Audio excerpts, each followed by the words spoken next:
Green life സ്റ്റൈലിലേക്ക് എൻ്റെ എല്ലാ കൂട്ടുകാർക്കും സ്വാഗതം. ഇന്ന് നമ്മൾ നല്ല ടേസ്റ്റി ആയിട്ടുള്ള അരി മിഠായി ആണ് കേട്ടോ ഉണ്ടാക്കാൻ പോകുന്നത്. അപ്പോൾ അതിന് ആവശ്യമായിട്ടുള്ള സാധനങ്ങളൊക്കെയാണ് ഞാനിവിടെ എടുത്തു വെച്ചേക്കുന്നത് കേട്ടോ. കുറച്ച് കാഷ്യൂ നട്ട്സും കറുത്ത മുന്തിരിയും, 1 ടീസ്പൂൺ ഏലക്ക പൗഡറും, നെയ്യും, ഈ ഒരു കപ്പിന് 2 കപ്പ് പച്ചരിയും ആ സെയിം കപ്പിന് തന്നെ 1 കപ്പ് പഞ്ചസാരയാണ് കേട്ടോ എടുത്തേക്കുന്നത്.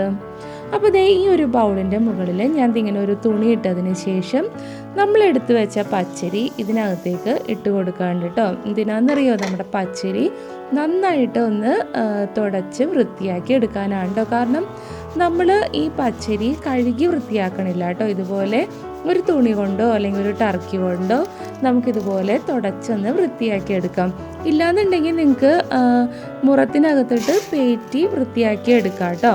അപ്പോൾ ഈ തുണി കൊണ്ടാവുമ്പോൾ അതിൻ്റെ മുകളിലുള്ള പൊടിയും അഴുക്കും എല്ലാം തന്നെ നമുക്ക് വൃത്തിയായിട്ട് തന്നെ കളയാൻ പറ്റും കേട്ടോ. അതെങ്ങനെയൊക്കെ ഒന്ന് കാണിച്ചാൽ മതി ഈ തുണി ഉപയോഗിച്ച്. അപ്പോൾ പെട്ടെന്ന് തന്നെ ഇതിൻ്റെ അഴുക്കെല്ലാം പോയി കിട്ടും കേട്ടോ. ഇത് കണ്ടോ, ഇതിൻ്റെ മുകളിലുണ്ടായ പൊടിയും കാര്യങ്ങളും എല്ലാം പോയി നല്ല വൃത്തിയായിട്ട് കിട്ടിയിട്ടുണ്ട് കേട്ടോ അരി. ഞാനിവിടെ അടുപ്പത്ത് ഒരു ചീനച്ചട്ടി വെച്ചിട്ടുണ്ട്. അപ്പോൾ ചട്ടി ചൂടായപ്പോൾ ഞാൻ ഇതിലേക്ക് ഓയിലാണ് കേട്ടോ ഒഴിച്ചു കൊടുക്കുന്നത്. അപ്പോൾ ഏത് ഓയിലോ അല്ലെങ്കിൽ വെളിച്ചെണ്ണയോ എന്തിൽ വേണമെങ്കിലും നമുക്ക് ഇത് ചെയ്തെടുക്കാം കേട്ടോ. അപ്പോൾ ഓയിൽ ചൂടായപ്പോൾ ഞാൻ ഇതിലേക്ക് നമ്മൾ വൃത്തിയാക്കി വെച്ച പച്ചരിയാണ് കേട്ടോ ഇട്ട് കൊടുക്കുന്നത്. അപ്പോൾ മൊത്തം പച്ചരിയും ഈ ഓയിലിലേക്ക് ഞാൻ ഇട്ട് കൊടുത്തിട്ടുണ്ട്. ഇനി നമുക്കിത് നന്നായിട്ട് ഇളക്കി കൊടുത്തുകൊണ്ടേ ഇരിക്കാം കേട്ടോ. നമ്മുടെ അരി ഒരു ഗോൾഡൻ ബ്രൗൺ കളർ ആവണ വരെ നമുക്കൊന്ന് എണ്ണയിലിട്ട് വറുത്തെടുക്കാം കേട്ടോ. ഇത് കണ്ടോ, ഇതിപ്പോൾ ചെറുതായിട്ടൊന്ന് കളർ മാറിയിട്ടുണ്ട്. അപ്പോൾ നല്ലൊരു ഗോൾഡൻ ബ്രൗൺ ആകുമ്പോൾ നമുക്ക് ഇതിൽ നിന്ന് കോരിയെടുക്കാം. ഇപ്പോൾ നന്നായിട്ടൊരു ഗോൾഡൻ ബ്രൗൺ കളർ ആയിട്ടുണ്ട്. ഈ സമയം നമ്മുടെ അരി ഈ ഓയിലിൽ നിന്ന് കോരിയെടുക്കാം കേട്ടോ. അപ്പോൾ ഇതുപോലെ ഒരു അരിപ്പ പാത്രത്തിലിട്ട് എടുക്കണതാണ് കേട്ടോ എപ്പോഴും നല്ലത്. അത് കണ്ടോ, നമ്മുടെ അരി ഒട്ടും തന്നെ എണ്ണയൊന്നും കുടിച്ചിട്ടില്ല കേട്ടോ. അപ്പോൾ ഇനി അരി നമുക്ക് കുറച്ച് സമയത്തേക്ക് മാറ്റി വെക്കാം. ഈ സമയം ഞാനൊരു പാത്രം എടുത്തിട്ടുണ്ട്. അപ്പോൾ ഈ പാത്രത്തിൻ്റെ മുകളിൽ കുറച്ച് നെയ്യ് ഒഴിച്ചൊന്ന് ഗ്രീസ് ചെയ്ത് എടുക്കാറുണ്ട് കേട്ടോ. അപ്പോൾ ഇത് നമ്മുടെ മിഠായി സെറ്റ് ചെയ്ത് വെക്കാൻ വേണ്ടിയിട്ടാണ് ഞാൻ ഈ ഒരു പാത്രം എടുത്തത്.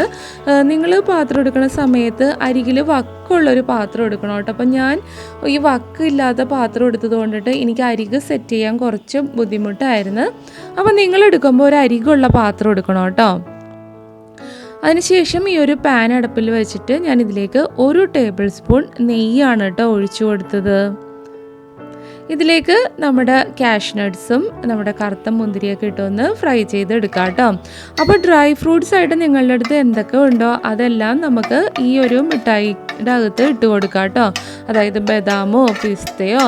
ഇപ്പം ഞാനിവിടെ കാഷ്യൂ നട്ട്സും കറുത്ത മുന്തിരിയുമാണ് ഇട്ടേക്കണത്. നിങ്ങളുടെ അടുത്ത് നമ്മുടെ വൈറ്റ് കളറിലെ മുന്തിരി ഉണ്ടെങ്കിലും അതും എല്ലാം ഇട്ട് കൊടുക്കാം കേട്ടോ. ഡ്രൈ ഫ്രൂട്ട്സ് ആയിട്ട് എന്തൊക്കെയുണ്ടോ അതെല്ലാം നമുക്ക് ഈ മിഠായിൽ ചേർക്കാനായിട്ട് എടുക്കാം.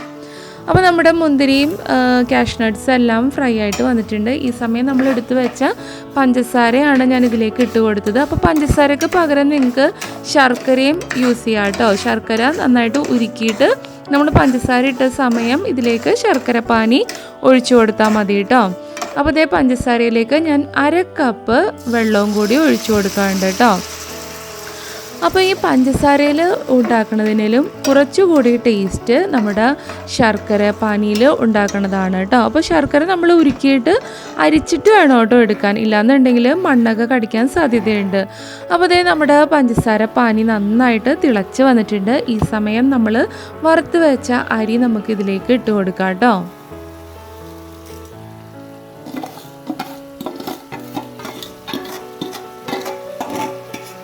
അരി ഇതിലേക്ക് ഇട്ട് നന്നായിട്ടൊന്ന് ഇളക്കി കൊടുക്കുക. ഈ സമയം നമ്മൾ എടുത്തു വെച്ച ഏലക്കപ്പൊടിയും കൂടി ഇതിലേക്ക് ചേർത്ത് കൊടുക്കുക കേട്ടോ. അപ്പോൾ ഏലക്ക പൗഡറൊക്കെ നിങ്ങൾ ഫ്ലേവറിനനുസരിച്ച് കൂട്ടിയും കുറച്ചുമൊക്കെ നിങ്ങൾക്ക് കൊടുക്കാം കേട്ടോ. അപ്പോൾ ഇനി നന്നായിട്ട് നമുക്കൊന്ന് ഇളക്കി കൊടുക്കാം. ഇതൊന്ന് ആ ഒരു പഞ്ചസാര പാനിയൊക്കെ ഒന്ന് സെറ്റായി വരുന്ന സമയത്ത് നമുക്ക് അടപ്പ് ഓഫാക്കാം കേട്ടോ. ഈ ഒരു കൺസിസ്റ്റൻസിയിൽ വരുമ്പോൾ നമുക്ക് അടപ്പ് ഓഫാക്കിയേക്കാം.